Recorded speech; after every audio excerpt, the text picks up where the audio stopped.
오늘 제목이 마당만 밟는 신앙의 무익함인데, 우리 제목 한번 다 같이 한번 읽고 시작해 보도록 하죠. 읽겠습니다. 시작. 마당만 밟는 신앙의 무익함. 예, 감사합니다. 오늘 설교 제목이 좀 리얼하고 또 좀 충격적입니다. 여러분, 마당이라는 것은 여기서 이 이사야 말씀에서 뭐냐면은 성전이죠. 그러니까 마당만 밟는 신앙은 성전에 와서 드려야 할 예배는 안 드리고 하나님께 어떻게 보면은 눈도장 찍는 것도 아닐 수 있어요. 또 출석 체크만 어떻게 간신히 하고 가는 그런 상태라고 볼 수 있겠지요. 그런데 이 얘기가 오늘 살아가는 현대인에게는 너무나 실감나는 그런 이야기라고 생각합니다. 또 어떻게 보면 이런 사람들이 많이 있다고 생각돼요. 그래서 예배가 좀 무너진 시대가 아닌가 이런 생각을 좀 해보게 됩니다. 그러기에 오늘 이 본문은 오늘 이 시대를 살아가는 우리가 주목해야 할 부분, 그리고 그래서 이 본문을 읽음으로 우리가 예배를 갱신하고 다시금 회복해야 하지 않을까 이런 생각으로 한번 말씀을 전해보게 됩니다.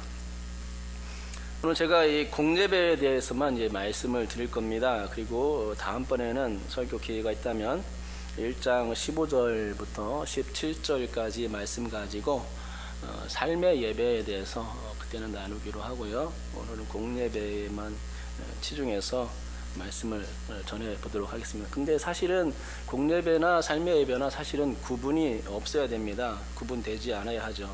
왜냐하면 삶의 예배가 엉망이면은 이 공예배를 아무리 거룩하고 또 경건하게 드린다고 해도 하나님은 그 예배를 결코 받으시지 않을 것입니다. 또 거꾸로도 얘기할 수 있겠죠. 삶의 예배가 하나님의 말씀에 충실한 삶이었다고 해도 어떻게 보면 공예배를 소홀히 하거나 또 자기 중심적인 그런 예배를 드린다고 할 때에 이 예배 또한 하나님 받으실 만하겠는가 하는 생각을 한번 해보게 되는 것입니다. 그래서 삶의 예배와 공예배는 항상 이제 같이 가야 하는 운명이죠. 삶의 예배든 공예배든 초지일관하게 같이 이제 가야 그 사람의 예배가 온전한 예배라고 말씀드릴 수 있을 것입니다. 그래야만 또 하나님이 받으시고 또 기뻐하시고 흠양하시는 아름다운 예배, 구약적으로 말하면 제사가 될 것입니다. 하지만 오늘은 아까 말씀드린 것처럼 삶의 예배보다는 이 공예배에 집중해서 말씀을 전해 보도록 하겠습니다. 여러분, 공예배는 공적인 예배죠. 그래서 뭐가 있습니까? 시간이 정해져 있고 또 장소도 정해져 있습니다. 우리 교회 같은 경우는 이 신월중부 교회당 여기가 바로 예배 장소죠. 시간은 어떻게 됩니까? 새벽 예배 토요일을 제외하고는 매일 5시에 있습니다. 많이 나오시나요? 찔리는 분 계실 거고 나는 열심히 나와 하는 분도 계실 거고 여러 가지 분이 계실 텐데 5시에 있죠. 그리고 주일날에는 수요일도 있죠. 수요일 예배 저녁 예배 7시에 있고 또 금요 가족 부흥회에서 9시에 이제 예배를 1시간 반 정도 기도하고 찬양하고 말씀도 듣고 합니다. 그리고 주일에는 오전 9시 예배, 그리고 11시 예배, 또 지금 드리고 있는 오후 예배 몇 시입니까? 2시 반이죠. 2시 반인데 찬양이 몇 분부터 하죠? 15분부터 합니다. 15분부터 예배가 시작된다고 보면 돼요. 그러니까는 우리가 이제 예배 시간을 잘 지킨다고 생각하면 15분 전에 와야 되는 거죠. 보통 5분 전에 더 한 2시 10분 정도까지는 와서 딱 준비하고 있으면은 그게 하나님께서 일단은 보시기 좋을 거 아니에요. 그렇죠? 자리를 차지하고 있으니까. 그렇습니다. 우리 지금 우리 교회에 그 예배드리는 장소와 시간에 대해서 얘기 드렸는데요. 구약에서도 마찬가지로 예배의 그런 장소와 시간이 있었죠. 구약의 예배드리는 장소는 어디였습니까? 주로 성전이라고 얘기할 수 있겠죠. 예배 시간은 그러니까 그 예배 장소는 성전인데요. 예배 시간은 또 어떤 게 있을까요? 예배 시간은 작은 절기, 또 성회 같은 정기 모임이 있고 또 대회, 본문에 나오는데 대회 같은 비정기 모임도 있습니다. 성회란 절기 중에 크고 중요한 모임을 가리키죠. 그래서 그 대회란 불러내어 형성된 그런 모임, 그런 예배라고 할 수 있겠습니다.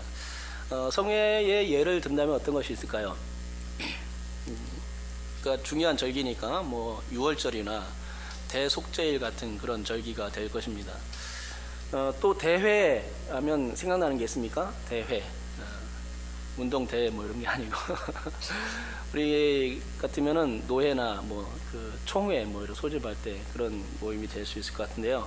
구약에서는 사무엘이 소집했던 미스바 집회를 들 수 있을 것입니다. 회개의 운동. 그래서 대각성 운동이 이제 있었는데요. 그게 이제 사무엘이 소집했던 미스바 집회였습니다. 아무튼 이제 공례 예배에 있어서 중요한 그 사항은 제가 말씀드린 것은 오늘 얘기하는 것은요, 시간과 장소에 관한 사항이고, 그 시간과 장소라는 그 의미만 잘 알아도 우리가 예배에는 성공할 수 있다 하는 것입니다. 먼저 시간에 관해서 얘기가 나온 부분은 14절입니다. 우리 14절 한번 같이 한번 읽어보도록 하겠습니다. 읽습니다. 시작. 내 마음이 너의 월삭과 정한 절기를 싫어하나니 그것이 내게 무거운 짐이라 내가 지기에 곤비하였느니라. 아멘. 여기서 너의 월삭과 정한 절기, 뭐 이게 시간이겠죠.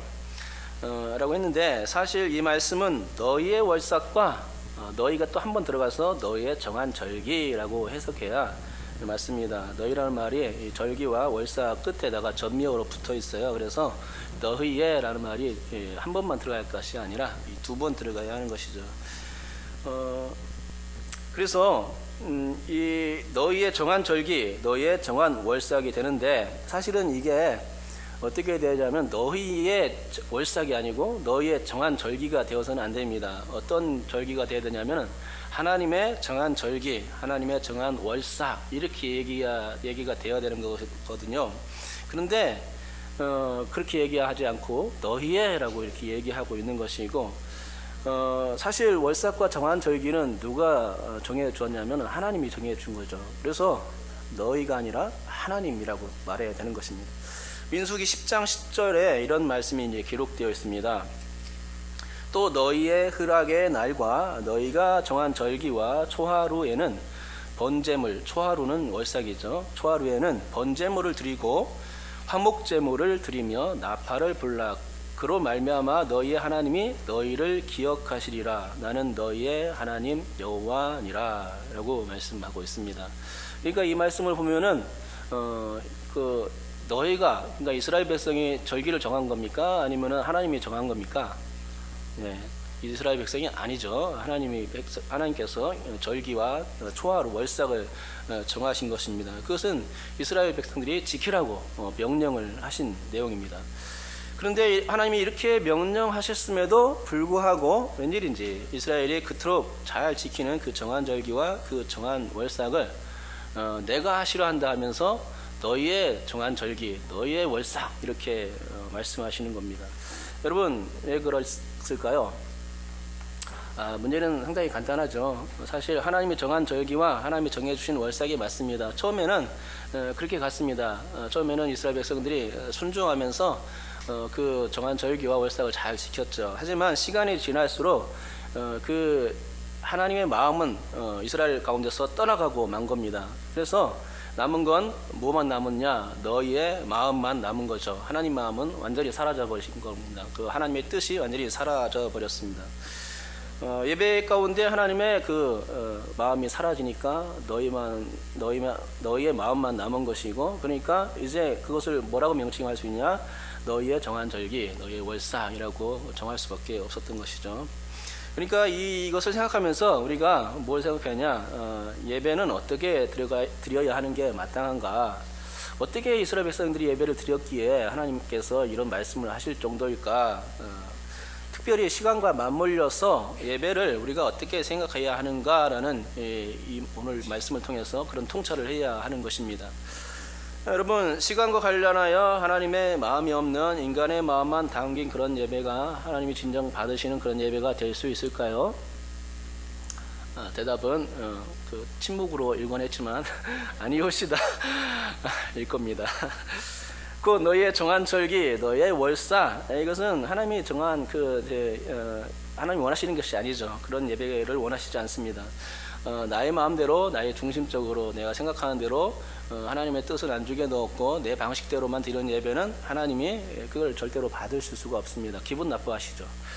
여러분, 보통 약속 시간을 잘 안 지키는 사람은 시간에 대해서 어떻습니까? 매우 소홀한 사람이 아닐까요? 그럴 겁니다. 시간에 대한 강박이 없고 시간에 대해서 그렇게 대수롭지 않게 생각하는 사람입니다. 몇 분 늦는다고 큰 문제가 될 게 없다 이렇게 생각합니다. 그래서 사실은 이 약속이라는 게 그렇게 간단한 문제가 아니죠. 그것은 왜냐하면 시간만 문제되는 것이 아니라 나와 약속을 한 그 사람, 상대방이 있기 때문이죠. 약속을 했다면 상대방의 마음까지도 그 작용하는 것이기 때문에 이 약속을 지키게 되고 한 번 정도는 뭐 이해해 줄 수도 있을 것입니다. 하지만 여러 번 반복되고 또 시간도 5분에서 뭐 30분, 1시간은 뭐 이렇게 계속 늦는다면은 그건 크게 문제가 되는 것이죠. 신뢰를 범하는 것입니다. 그렇습니다. 이제 5분 늦었어요. 근데 5분 늦었는데 다음번에도 5분 늦고 이제 계속해서 5분씩 계속 늦는 겁니다. 그러면은 그 사람의 별명이 어떻게 되겠습니까? 5분 늦게 오는 사람 이렇게 되는 거예요. 그렇죠? 이렇게 5분 늦게 오는 사람으로 평가절하되는 것이죠. 그래서 5분 지각생이라는 별명도 붙을지 모르겠습니다. 더 나아가서는 이 시간 약속을 안 지키는 사람으로 낙인되고 심하면 서로 간의 신뢰를 훼손하는 사람이다 라는 이런 최악의 평가까지 나올 수 있겠죠. 만약에 우리가 구청장을 만나는데 5분을 지각할 수 있을까요? 구청장 아무것도 아니야 뭐 하면서 이렇게 5분 늦어도 돼 이렇게 생각할 사람도 있겠죠. 그러면 바쁜 국회의원들은 어떻을까요? 5분 늦어 약속 시간에 5분 늦게 가면 될까요? 뭐 그렇다 치자고 해요. 그러면은 대통령과 약속을 했는데 그러면 대통령하고 5분 약속을 해가지고 5분 지각했다. 그런 일이 있을까요? 있을 수 없죠. 대통령을 만나려면 적어도 1시간 전에는 도착해 있어야 하고 복장 점검부터 무슨 말을 해야 할까까지 온갖 신경을 다 써야만 합니다.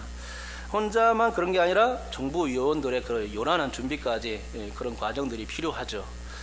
대통령 한번 만나기 위해서 정말 부산을 떨어야 만날 수 있습니다. 지각하면 못 만날 수도 있어요. 그죠? 그런데 대통령보다 더 높으신, 지극히 높으신 하나님을 우리가 아련하고 배웠는데 우리가 5분 늦게 온다.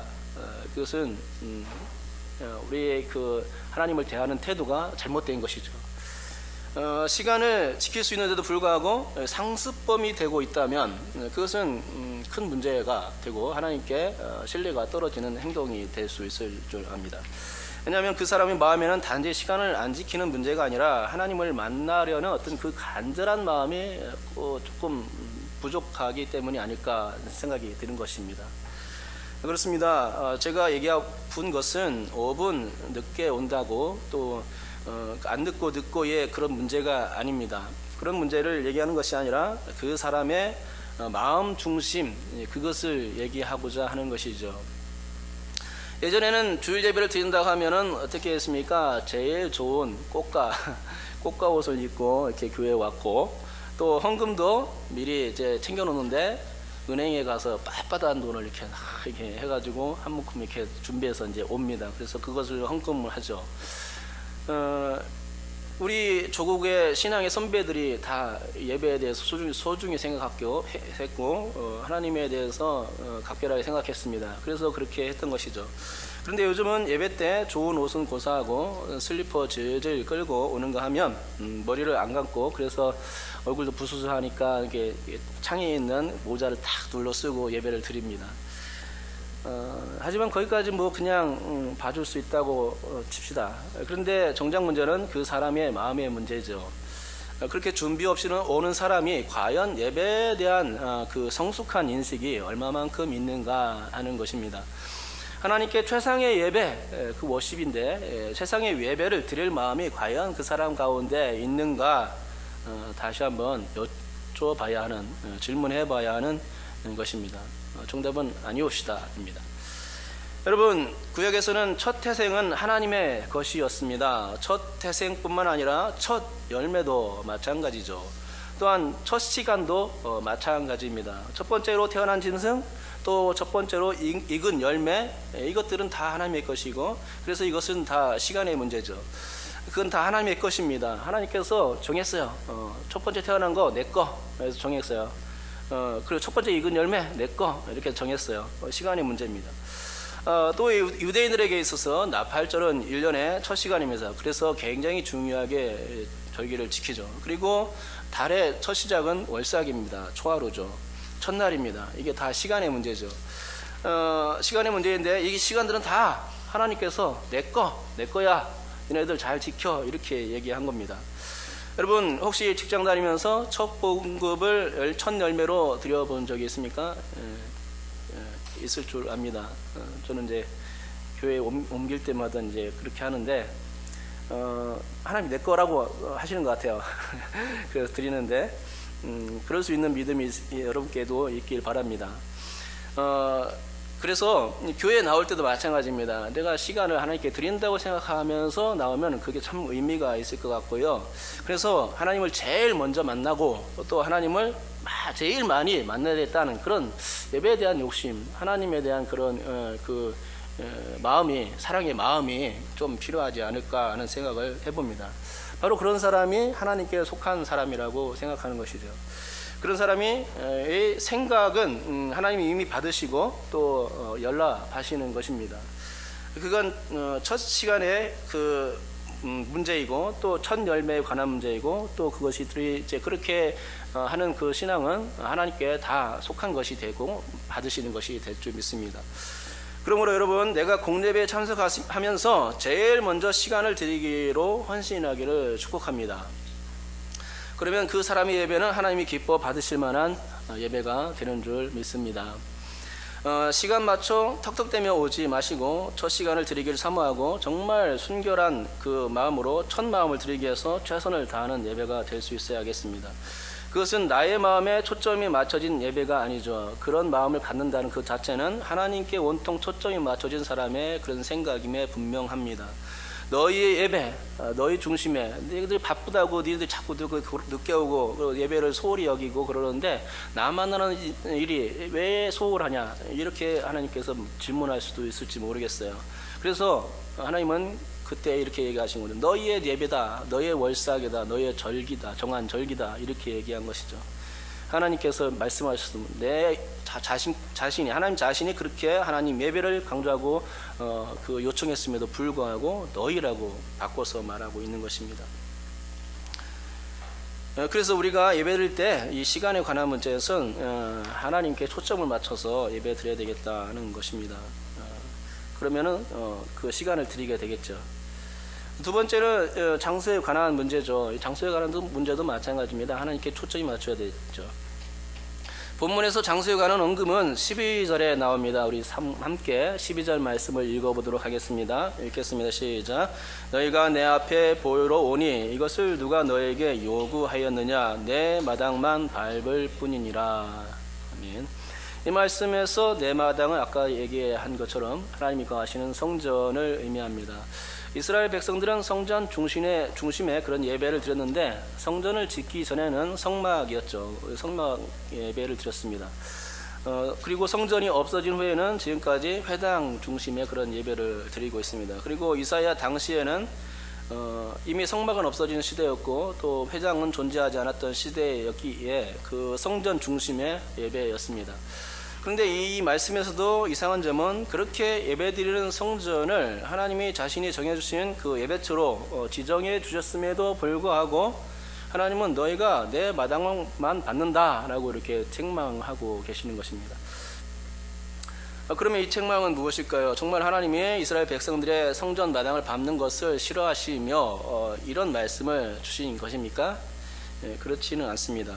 사실 하나님은 그분의 백성들이 마당이라도 밟기를 원하십니다. 그런데 문제는 그 마당을 밟는 사람들이 13절에서 말씀하고 있듯이 헛된 재물, 가증한 예배로 나와왔기 때문에 마당 밟는 것에 대해서 굉장히 짜증내시며 책망하시고 계신 것입니다. 마당 밟는 거 굉장히 중요합니다. 마당을 밟으면은 이제 또 마음이 열려서 또 하나님을 예배하게 되고 기도하게 되는 것입니다. 근데 마당 밟는 거 그것 가지고 하나님께서 책망하시는데 그 중심에 헛된 재물, 가증한 예배가 있었다는 것이죠. 여러분, 이 하나님의 성전은 지금으로 말하자면 교회라고 말해도 될 듯합니다. 교회라는 명칭은 원래 건물을 가리키는 것이 아니고 에클레시아, 성도들의 모임 공동체를 의미합니다. 성도들이 모일 때는 거룩한 모임이 이루어져야 하고 두세 사람이 모일 때 하나님은 그들의 기도를 들어주시죠. 그래서 이 성도들의 모임을 우리는 거룩한 모임으로서 교회라고 이렇게 말할 수 있는 것이죠. 그러니까 구약의 거룩한 전, 이 의미가 이제 교회의 의미로 바꿔서 얘기할 수 있겠는데요. 하지만 저는 오늘 교회 건물을 성전이라고 생각하면서 말씀을 한번 전해 볼까 합니다. 왜냐하면 교회라는 이름의 그 건물만 있을 경우에는 그 교회를 결코 성전이라고 말할 수 없겠지만, 그 교회 건물이 하나님의 예배하는 성도들의 예배처가 된다면 그 교회 건물은 진정한 하나님의 인재하시고 또 역사하시는 성전으로서 역할을 할 수 있기 때문입니다. 그리고 당연히 오늘은 예배와 관련된 설교에게 교회 본당은 하나님께서 그 예배를 받으시는 성전이어야 마땅합니다. 그러면 이 성전에서 예배가 어떤 예배가 드려져야 하겠는가? 이 예배드림의 문제는 결국 장소에 관한 문제라고 생각하면 좋을 것 같습니다. 여러분께서 오늘 이 설교를 듣고 예배에 관련된 그 장소에 대한 개념을 확실히 잡는다면 예배의 소중함을 아마도 깨닫게 될 것이라 생각합니다. 여러분, 혹시 모세가 호렙산에서 가시떨기의 불꽃으로 임하신 그 하나님을 만났을 때 하나님께서 그 모세에게 무엇이라고 말씀했는지 아십니까? 출애굽기 3장 4절과 5절 말씀인데 제가 한번 읽어드리겠습니다. 여호와께서 그가 보려고 돌이켜 오는 것을 보신지라 하나님이 떨기나무 가운데서 그를 불러 이르시되 모세야 모세야 하시매 그가 이르되 내가 여기 있나이다. 하나님이 이르시되 이리로 가까이 오지 말라. 내가 선 곳은 거룩한 땅이니 내 발에서 신을 벗으라 라고 말씀하셨습니다. 하나님은 모세가 다가오자 그가 신고 있던 신발을 어떻게 하라고 했습니까? 벗어. 여기는 거룩한 땅이야. 왜 거룩한 땅입니까? 하나님이 바로 거기에 계시니까 거룩한 곳이죠. 거룩한 곳이기에 모세에게 신발을 벗으라고 지시하신 것입니다. 거룩한 곳에서 신발을 감히 신고 있을 수가 없습니다. 하나님이 임재해 계신 장소이기 때문에 우리는 아무렇게나 예배를 드릴 수가 없는 것이죠. 신발을 벗어서 정중히 하나님을 만나고 예배를 드려야 하는 것입니다. 단지 그곳이 하나님 계신 곳이기 때문에 그렇습니다. 하나님은 거룩한 하나님이기 때문에 우리가 거룩한 하나님을 만나고 배우려면 항상 준비된 마음, 자세가 필요하다는 것입니다. 그러니까 우리가 예배드리는 이 교회 건물도 하나님이 임재하신다고 생각하면은 이 마음이 확 달라져야 하는 것이죠. 아, 하나님이 예배처에 계시구나. 아, 내가 신발을 벗어야 되는구나. 이 거룩한 개념을 생각해야 되는구나 하고 우리가 마음을 달리해서 예배를 준비하게 될 것입니다. 또 한 군데 한번 보겠습니다. 요한계시록 4장 8절로 11절 우리 한번 찾아서 한번 읽어볼까요? 요한계시록 4장 8절부터 11절까지입니다. 요한계시록 4장 8절부터 11절까지 말씀을 우리 함께 읽도록 하겠습니다. 내 생물은 시작. 내 생물은 각각 6 날개를 가졌고 그 안과 주에는 눈들이 가득하더라. 그들이 밤낮 쉬지 않고 이르기를 거룩하다 거룩하다 거룩하다 주 하나님 곧 전능하신 이여 전에도 계셨고 이제도 계시고 장차 오실 이시라 하고 그 생물들이 보좌에 앉으사 세세토록 살아계시는 이에게 영광과 존귀와 감사를 돌릴 때에 24 장로들이 보좌에 앉으신 이 앞에 엎드려 세세토록 살아계시는 이에게 경배하고 자기의 관을 보좌 앞에 드리며 이르되 우리 주 하나님이여 영광과 존귀와 권능을 받으시는 것이 합당하오니 주께서 만물을 지으신지라 만물이 주의 뜻대로 있었고 또 지으심을 받았나이다 하더라. 아멘. 방금 읽은 이 본문은 천상 예배의 그 현장입니다. 여기서도 그 천상에 하나님이 계시기에 천사들이 뭐라고 얘기합니까? 거룩하다, 거룩하다, 거룩하다 삼창을 하면서 찬양하고 있는 것을 볼 수 있습니다. 또한 그 모든 천사들이 하나님께 영광과 존귀와 감사를 돌리고 있습니다. 그리고 구원받은 24장로들까지도 하나님을 경배하는데 감히 하나님 앞에서 뻣뻣이 예배 드릴 수 없었습니다. 그래서 어떻게 했습니까? 하나님을 향하여서 무릎을 꿇고 예배를 드리게 되는 것입니다. 엎드렸다고 말씀하죠. 장로들이 엎드려서 예배드리고 있는 것입니다. 그러면서 그것도 부족해서 자기가 받은 그 면류관을 하나님께 다시금 바치면서 나는 이거를 받을 자격이 없습니다. 우리 하나님께 영광 받으시옵소서라고 하면서 영광을 돌리고 있는 것입니다. 실제로 이런 천상 예배를 볼 수 있다면 우리는 그 거룩한 분위기에 완전히 압도될 것입니다.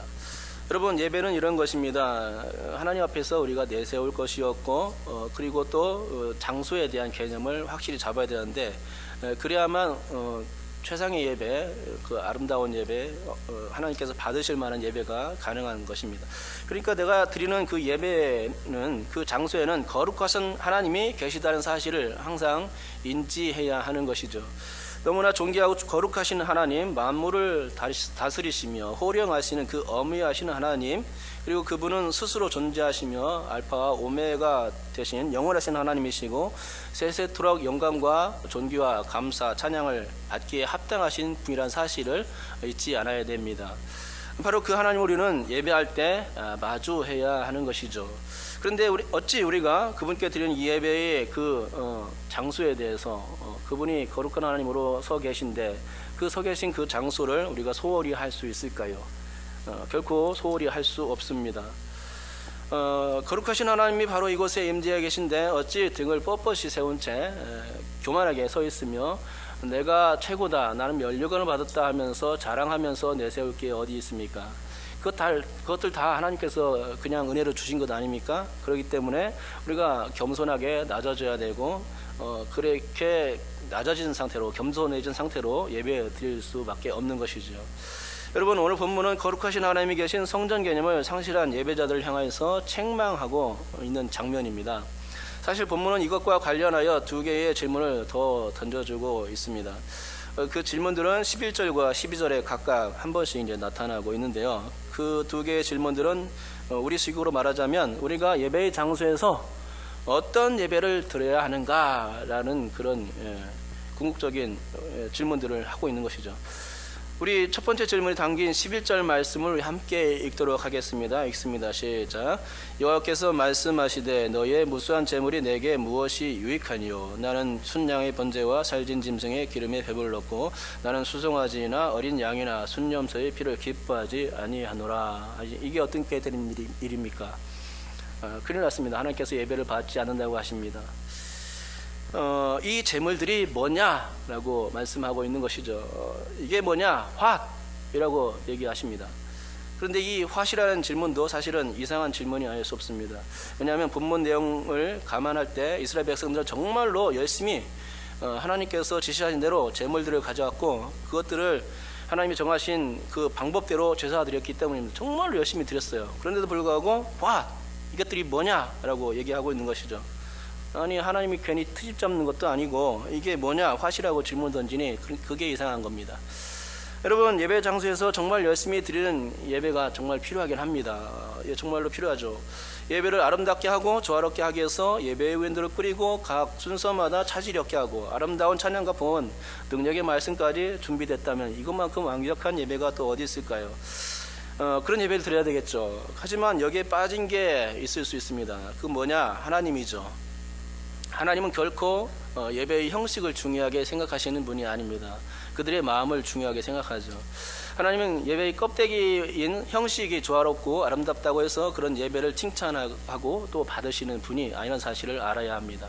하나님 껍데기가 아니라 내용물을 보시는 분이시고 그 중심에 하나님을 신앙하는 그 마음이 있어야 하는 것입니다. 그게 진짜 예배죠. 형식만 있어서는 안 되는 것입니다. 그런데 이스라엘은 그 중심이 빠진 채 껍데기와 형식만을 치중한 그런 예배를 드렸던 것입니다. 그렇기 때문에 아무리 열심히 드리고 발악을 해도 하나님께서 그것을 기뻐하지 않았던 것을 보게 되는 것입니다. 자, 11절에서 하나님은 화시라는 질문을 하시면서 거기에 대한 부연 설명도 해주셨죠. 곧 바친 제물들에 배불렀고 제사된 기름과 피를 기뻐하지 않는다 하는 거였습니다. 그런데 왜 이런 반응 하나님께서 하시는 거였나요? 그것은 13절에 답이 나오는데 그 제물들이 헛된 제물이고 또 가증한 마음이 담긴 제사였기 때문입니다. 여러분, 하나님은 제물에 눈독을 들이시는 분이 결코 아니십니다. 성도들이 올 때 그 헌금 가지고 싶어가지고 탐을 내시는 분이 아니십니다. 그리고 인간들이 제물을 드린다고 해서 그것을 받아 먹는 분도 아니시죠. 그건 다 상징적인 것이고요. 하나님이 제물을 드리라고 하는 것은 하나님을 사랑하고 그분을 신뢰하는 그들의 믿음을 관찰하고 보시기 위해서인 것입니다. 하지만 이스라엘은 헛된 제물, 곧 쓸모없고 무익한 제물들을 하나님께 가져왔습니다. 또 거기엔 그들의 가증한 마음이 한몫했습니다. 아마도 그들의 제사는 하나님을 꼭 이방신과 같이 여겼던 것 같습니다. 이방신들은 어떻습니까? 하나님이 이방신은 이스라엘 백성들이 이방신에게 제물을 드리면은 그것을 먹는다고 생각했습니다. 그리고 자신들의 먹는다고 생각했기 때문에 자신들의 아들들도 바치고 가증한 예배를 드렸던 것을 보게 됩니다.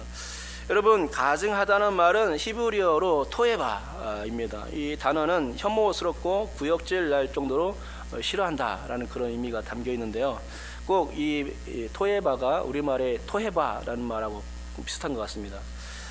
실제적으로 똑같아요. 예. 토해바라는 말을 이게 듣는 그런 기분으로 한번 우리가 가증하다는 그 토해바를 듣게 되면은 토한 음식을 보는 것 같습니다. 하나님께 그 토한 음식을 볼 때 굉장히 싫어하시겠죠. 음식을 보며 토한 음식을 보며 어디 기쁜 마음이 드는 사람이 있습니까?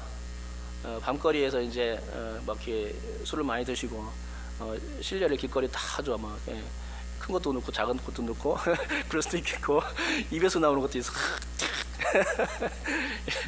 아침에 이제 그런 것들이 이제 발견되죠. 눈살을 찌푸리게 만듭니다. 그렇죠? 하나님께서 그걸 보시며 기뻐하실 리가 없습니다. 가증한 것들 기뻐하시지 않습니다. 한 사람도 사람이 봐도 그것을 기쁜 일이 아닙니다.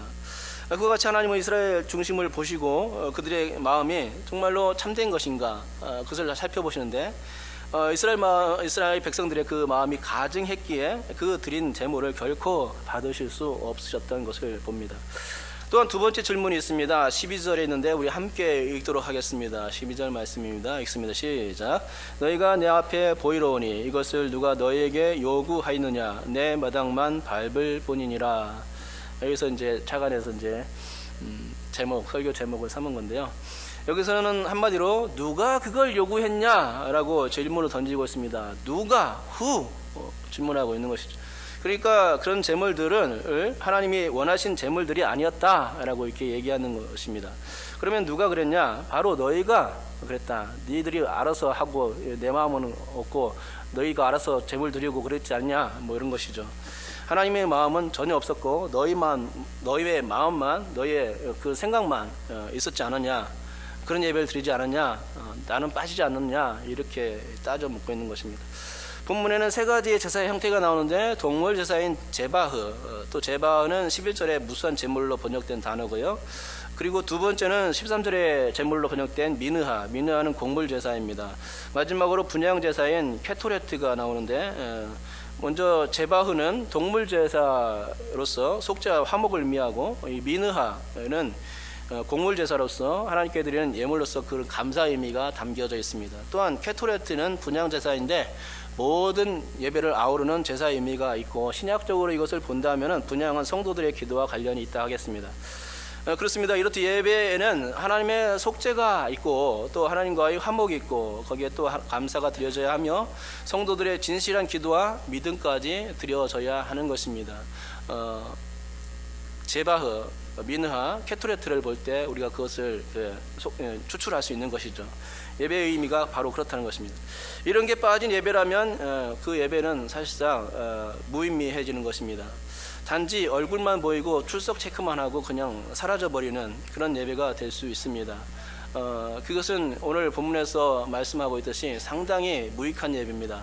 내가 한번 교회에 출석했으니까 됐겠지. 하나님께 내 얼굴을 봤을 거야 하면서 가지만은 하나님은 그게 아니라고 말씀하고 있는 거예요. 굉장히 무익하다는 것이죠.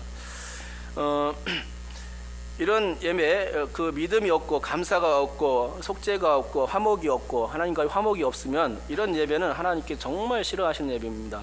가증하다고 말씀하시죠. 이제 설교를 마무리할까 합니다. 지금까지 제가 말씀드렸듯이 예배에 대해서는 시간과 공간이 주는 의미가 분명히 있습니다. 시간이란 나의 시간을 떼어서 하나님의 시간으로 남겨두는 준비하는 마음, 이것이 중요하고 거기에 진실한 마음까지 담겨져야 합니다. 또 공간이란 내가 드리는 그 장소가 하나님이 임재하시는, 거룩한 하나님이 임재하시는 그런 장소라는 것을 상기할 수 있어야 됩니다. 이 인식을 잊지 말아야 되겠죠. 그래야만 온전한 제사, 예배가 그때부터 시작될 수 있는 것입니다. 그러므로 이번 한 주간도 우리가 예배 드림의 의미를 생각하면서 예배 드리고 또 예배로 나아올 수 있기를 주님의 이름으로 축복합니다.